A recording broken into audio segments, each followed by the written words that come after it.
Assalamualaikum warahmatullahi wabarakatuh.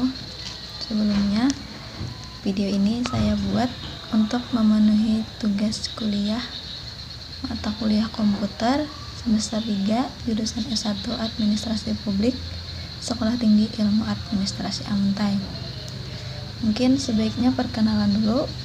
Perkenalkan, nama saya Raudatul Jannah, NPM 2022070478, lokal 3B reguler, nomor absen 37, jurusan S1 Administrasi Publik Sekolah Tinggi Ilmu Administrasi Amuntai. Tempat tanggal lahir Lampiong Selatan 7 Oktober 2002. Alamat sekarang Jalan Biman Pila, Gang At-Taqwa 2, RT 7, Kelurahan Antasari, Kecamatan Amuntai Tengah, Kabupaten Hulu Sungai Utara. Alamat sebenarnya Jalan Raya Amuntai Paringin, Desa Lampiong Selatan, Kecamatan Lampihong, Kabupaten Balangan. Organisasi yang saya ikuti selama menjadi mahasiswa Sekolah Tinggi Ilmu Administrasi Amuntai antara lain Mapala Negara Dipa Setia Amuntai, Integrasi Studi Islam Sekolah Tinggi Ilmu Administrasi Amuntai, dan Himpunan Mahasiswa Jurusan Administrasi Publik Sekolah Tinggi Ilmu Administrasi Amuntai. Cita-cita saya ingin menjadi seorang PNS dan seorang pengusaha. Saya anak ketiga dari 5 bersaudara. Untuk sosial media saya IG @raudatuljanah710, Facebook Raudatul Jannah, email raudatuljanah007@gmail.com. Mungkin cukup untuk sesi perkenalannya. Sekarang saya akan berbagi sedikit pengalaman dan cerita saya tentang komputer, yaitu komputer sejauh yang saya tahu.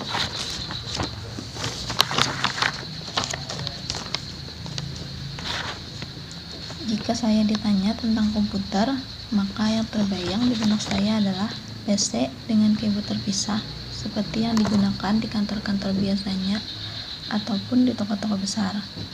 Tanpa saya sadari bahwa laptop yang saya gunakan juga merupakan komputer, tapi dalam bentuk yang berbeda.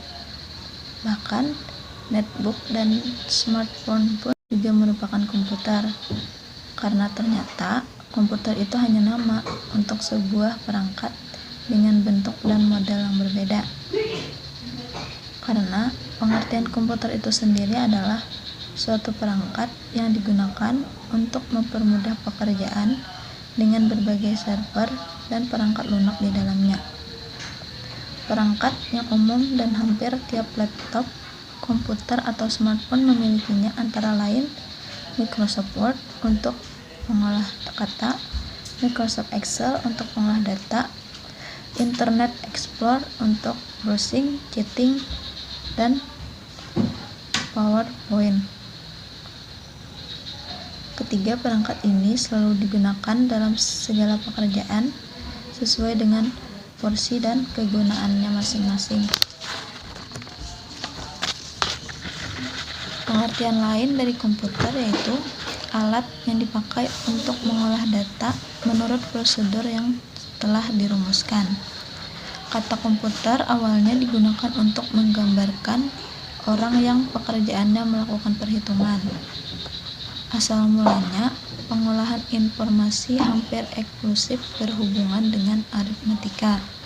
Tetapi, komputer modern sekarang dipakai untuk banyak tugas yang tidak berhubungan dengan matematika. Awalnya saya hanya tahu PC, yaitu keyboard terpisah, tapi ternyata banyak lagi bagian-bagian yang lainnya. Di antaranya monitor, papan induk, pemproses, slot ATA, memori akses acak, slot PCI, pencatu daya, penggerak cakram optis, cakram keras, papan tombol, dan tetikus. Untuk komponen komputer secara utuh, antara lain prosesor, memori, motherboard, casing, power supply, CD-ROM, monitor, VGA, hard disk, dan kabel power. Untuk fungsi dari bagian-bagian dan komponen komputer secara lebih jelas, bisa kalian share di Google atau referensi-referensi lain. Kemudian, dua perangkat dalam komputer, yaitu software dan hardware. Software atau perangkat lunak yaitu CPU untuk pengolah data, memori RAM untuk menyimpan data sementara, hard drive atau untuk menyimpan data semi permanen, perangkat masukan yaitu media untuk memasukkan data, contohnya seperti kabel data, flash disk, mouse, keyboard, dan juga tablet. Kemudian perangkat keluaran yaitu media untuk menampilkan hasil pemrosesan, yaitu contohnya monitor, speaker, headset, proyektor, dan printer.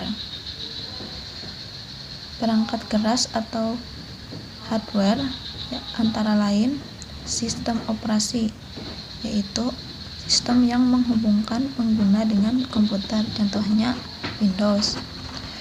Program komputer yaitu aplikasi tambahan yang dipasang sesuai dengan sistem operasinya, contohnya seperti CorelDRAW untuk desain, aplikasi Zoom, Google Meet, dan Telegram untuk belajar. Slot pada komputer antara lain ISA atau PCI untuk memasukkan kartu tambahan non-grafis. Kedua, AGP atau PCLI untuk memasukkan kartu tambahan grafis. Ketiga, IDE atau SDSI atau SATA untuk slot untuk hard drive atau ODD. Yang keempat, USB yaitu untuk menghubungkan perangkat dengan komputer. Jenis-jenis komputer. Jenis-jenis komputer antara lain komputer analog, komputer pulsa, mikrokomputer yang terdiri dari komputer rumah atau home komputer, komputer pribadi atau PC, server, dan server. Yang keempat, mini komputer. Kelima, mainframe komputer. Dan yang keenam, superkomputer.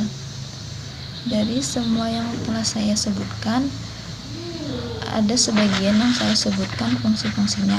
Untuk lebih jelas, kalian bisa share di Google atau cari referensi lain yang telah saya sebutkan. Ada sebagian yang saya sebutkan fungsi-fungsinya.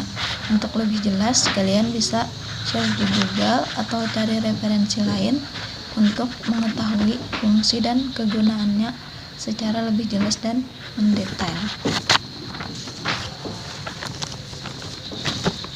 Saya mulai mengenal komputer saat saya masuk SMK, yaitu SMKN 1 Amuntai, dengan jurusan yang saya ambil yaitu jurusan akuntansi dan keuangan lembaga, di mana jurusan ini berhubungan dengan proses hitung-menghitung dan berhubungan dengan perangkat Microsoft Excel. Saat MTS pun saya sudah tahu sedikit tentang komputer dan ada satu kali praktek mengoperasikannya, tetapi tidak mendalami, hanya sekedar untuk memenuhi tugas dari guru untuk memenuhi mata pelajaran yang diajarkan oleh beliau. Pada saat SMK, saya lebih banyak mengoperasikan komputer karena memang jurusan saya berhubungan dengan proses menghitung seperti yang sudah saya sebutkan tadi, yaitu melalui perangkat Microsoft Excel. Melalui perangkat ini, kami dapat lebih mudah dalam menghitung jumlah angka yang kami masukkan, karena bisa dihitung dengan rumus dan jumlahnya pun otomatis akan langsung keluar. Dan kalaupun ada angka yang salah di tengah tabel, cukup diperbaiki saja kesalahannya, maka angkanya akan otomatis mengikuti jumlah.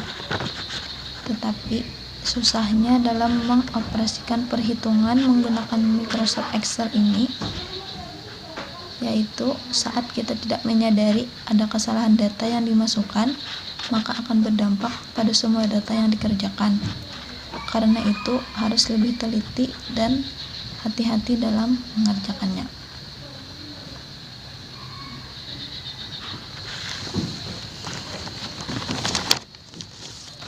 Selain Microsoft Excel, kami juga sering menggunakan PowerPoint untuk membuat presentasi bahan ajar.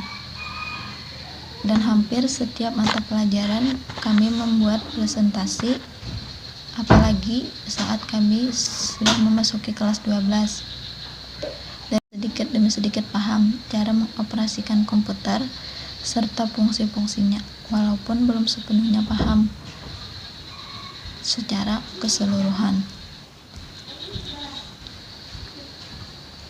Kemudian setelah saya menjadi mahasiswi Sekolah Tinggi Ilmu Administrasi Amuntai dan bergabung bersama organisasi Mapala Negara Dipa Sekolah Tinggi Ilmu Administrasi Amuntai, saya lebih banyak mengoperasikan Microsoft Word untuk membuat surat menyurat.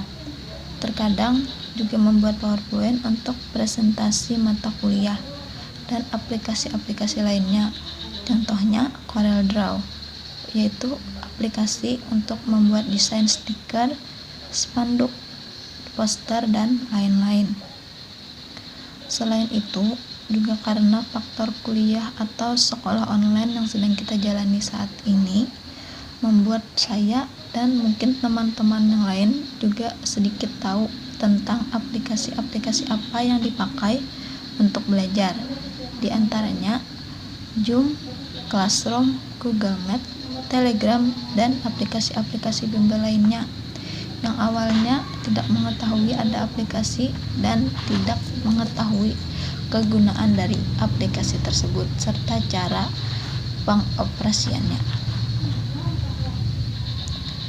Aplikasi-aplikasi tersebut juga dioperasikan oleh komputer dengan perangkat khusus yang mampu menopang fungsi dan kegunaan dari aplikasi itu sendiri.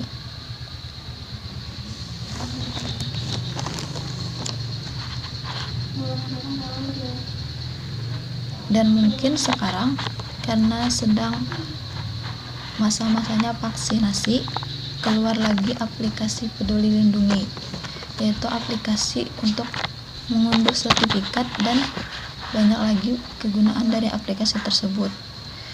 Dan itu pun baru diketahui saat pandemi seperti ini. Artinya perkembangan teknologi akan semakin berkembang seiring berjalannya waktu. Hanya saja kita mau atau tidaknya belajar dan mengikuti zaman tersebut. Dan dari semua hal yang sudah saya lalui dan saya rasakan, semuanya menambah ilmu dan pengalaman saya tentang komputer dan fungsi-fungsinya. Yang awalnya saya hanya tahu komputer, laptop, dan smartphone hanya untuk melihat foto, juga video, serta kepentingan sosial media lainnya seperti chatting, IG, dan lain-lain. Tetapi dibalik itu semua banyak sekali kegunaannya jika teknologi ini kita manfaatkan dengan baik dan benar. Salah satunya komputer ini yang akan memudahkan kita dalam melakukan pekerjaan, memudahkan kita dalam proses belajar mengajar, dan juga memudahkan kita dalam proses berinteraksi dengan dunia luar. Selain itu juga di dalam dunia pekerjaan akan sangat dibutuhkan keahlian komputer seperti ini. Dalam pekerjaan apapun, keahlian komputer akan sangat dibutuhkan dan diutamakan. Karena itu perlu untuk belajar dan lebih mendalami dalam pengoperasian komputer ini. Mungkin itu saja sedikit cerita dan pengalaman saya tentang komputer dari yang hanya mengetahui fungsinya sekitar 10% hingga sekarang hampir 50% ke atas tahu tentang komputer dan fungsinya. Tetapi tidak membuat saya puas dan berhenti belajar mendalami fungsi dan kegunaan komputer yang lainnya, karena akan sangat menyenangkan jika kita dapat memahami dan mengoperasikan komputer secara keseluruhan dan dapat membantu pekerjaan kita menjadi lebih ringan dan lebih cepat. Dan saya juga berharap dengan adanya mata kuliah komputer ini membuat saya dan teman-teman yang lain mendapat lebih banyak ilmu dan pengetahuan tentang komputer, baik berupa jenis ataupun fungsi-fungsinya. Selain itu, saya juga ingin mengucapkan terima kasih kepada Bapak Jumade SAPNT selaku dosen pengampu mata kuliah komputer ini. Semoga perkuliahan ini berjalan dengan lancar walaupun masih dalam metode online, dan ilmu yang kami dapatkan juga berkah. Mungkin sekian dari saya. Assalamualaikum warahmatullahi wabarakatuh.